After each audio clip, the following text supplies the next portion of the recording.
പൊതുമേഖലയിൽ കൂടി സ്വകാര്യ പങ്കാളിത്തം എന്ന ഒരു പുതിയ നിർദ്ദേശമാണ് സിപിഎം സംസ്ഥാന സമ്മേളനത്തിന്റെ ഭാഗമായി കൊണ്ടുവരുന്നത്. ഒരു വികസന കാഴ്ചപ്പാടോടുകൂടിയുള്ള അവതരിപ്പിച്ച രേഖയിലാണ്. എന്താണ് ഈ പൊതുമേഖലയിൽ ഒരു സ്വകാര്യ പങ്കാളിത്തം എന്നൊരു ലക്ഷ്യം അല്ലെങ്കിൽ അത്തരം ഒരു നിർദ്ദേശത്തിലേക്ക് പോകുന്നത്? പൊതുമേഖലയിൽ സ്വകാര്യ പങ്കാളിത്തം എന്ന് പറയുന്നത് ഒരു വളരെ പുതിയൊരു നിർദ്ദേശമൊന്നുമല്ല. കാരണം നേരത്തെ തന്നെ പൊതുമേഖലയിലെ സ്ഥലം എടുത്തുകൊടുത്തും ഭൂമി സർക്കാർ തന്നെ എടുത്തുകൊടുത്തും നടത്തുന്ന ധാരാളം സ്ഥാപനങ്ങൾ നമ്മുടെ നാട്ടിലുണ്ട്. ഇപ്പൊ ഇവിടെ നിൽക്കുന്ന കൊല്ലം ബീച്ചിനടുത്താ പുറത്തിൽ വലിയൊരു ബീച്ച്, വലിയ ഒരു ഗെയിം കുട്ടികൾക്കൊക്കെയുള്ള ഒരു വലിയ പാർക്കുണ്ട്. വാസ്തവത്തിൽ ഇത് നമ്മൾ ടെൻഡർ ചെയ്ത് കൊടുത്തിട്ട് ഓരോ കോർപ്പറേഷന്റെയാണ് 4, 5 അല്ലെങ്കിൽ 2 വർഷത്തേക്ക് ടെൻഡർ ചെയ്ത് കൊടുത്തിട്ട് അത് നടത്താൻ ആളുകളെ ഏൽപ്പിക്കും. അതുപോലെ അല്ലാതെ തന്നെ ടെക്നോളജിയിൽ നമുക്ക് പലപ്പോഴും പാർട്ടിസിപ്പേഷൻ വേണ്ടി വരും. നമുക്ക് ധാരാളം ഭൂമിയും സൗകര്യങ്ങളും കിടപ്പുണ്ട്. കേരളത്തിനും ഭൂമിയുടെ പര്യാപ്തത കുറവാണെങ്കിലും ധാരാളം സൗകര്യങ്ങൾ കിടപ്പുണ്ട്. ഇപ്പോൾ കൊല്ലത്ത് തന്നെ നമ്മൾ മുനിസിപ്പൽ കോർപ്പറേഷന്റെ സ്ഥലം ഉപയോഗിച്ചുകൊണ്ട് IT പാർക്ക് വരുമെന്ന് ബഡ്ജറ്റ് പ്രഖ്യാപിച്ചിരുന്നു. ആ IT പാർക്ക് വരുമ്പോൾ IT പാർക്ക് സർക്കാരിന്റെ ഒരു സ്ഥാപനമോ അല്ലെങ്കിൽ ഒരു കമ്പനിയോ നിർമ്മിക്കും, അല്ലെങ്കിൽ അല്ലാതുള്ളവർക്കും വേണമെങ്കിൽ കൊടുക്കാം ലീസിന്. ഇത് ചെയ്യാറുള്ളതാണ്.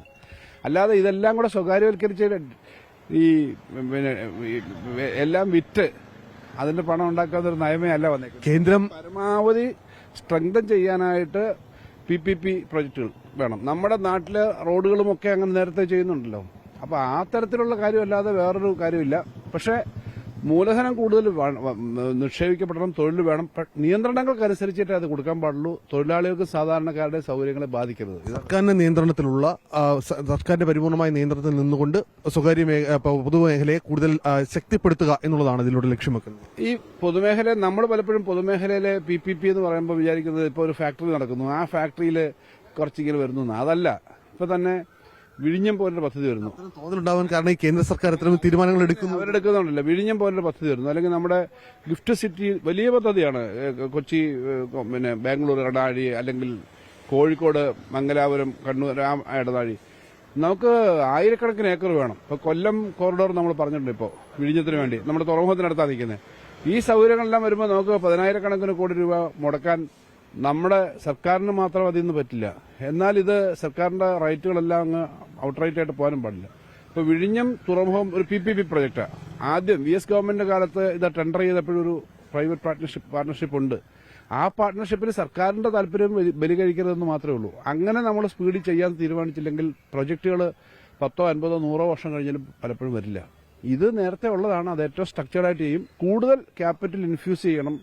നമ്മുടെ നാട്ടിൽ അത് ഇൻവെസ്റ്റ് ചെയ്യാനായിട്ട് കൂടുതൽ ധാരാളം കപ്പാസിറ്റിയുള്ള ആളുകളുണ്ട്. ഒന്നാമത്തെ കാര്യം അതാ. വലിയ മൾട്ടിനാഷണൽ കോർപ്പറേറ്റ്സ് മാത്രമല്ല. ഇപ്പോൾ കൊല്ലം ജില്ല എടുത്താൽ വലിയ പ്രൊജക്ടുകൾ നടപ്പിലാക്കാൻ ഫണ്ട് ചെയ്യാൻ പറ്റുന്ന ആളുകൾ കാണും. കേരളത്തിലാകെ അങ്ങനെയുള്ള ആളുകളുണ്ട്, വിദേശത്തൊക്കെയുള്ള.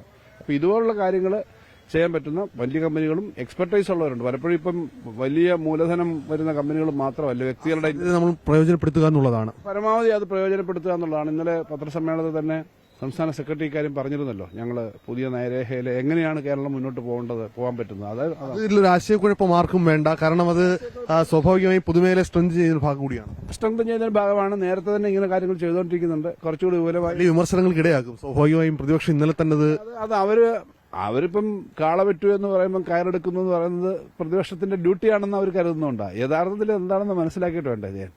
ഓക്കെ, ശരി മിസ്റ്റർ. ഈ പൊതുമേഖലയിലെ സ്വകാര്യ പങ്കാളിത്തം അത് പൊതുമേഖലയെ കൂടുതൽ ശക്തിപ്പെടുത്തുക എന്നുള്ള ലക്ഷ്യത്തിന്റെ അടിസ്ഥാനത്തിലാണ് ചെയ്യാൻ പോകുന്നത് എന്നുള്ളതാണ് കേന്ദ്ര കമ്മിറ്റി അംഗവും അതുപോലെ തന്നെ സംസ്ഥാനത്തെ ധനകാര്യ വകുപ്പ് മന്ത്രിയുമായ KN ബാലഗോപാൽ നമ്മളോട് പ്രതികരിച്ചത്. കൊല്ലത്ത് ക്യാമറാമാൻ അരുൺ സാറിനൊപ്പം അരുൺ രാജ്, 24.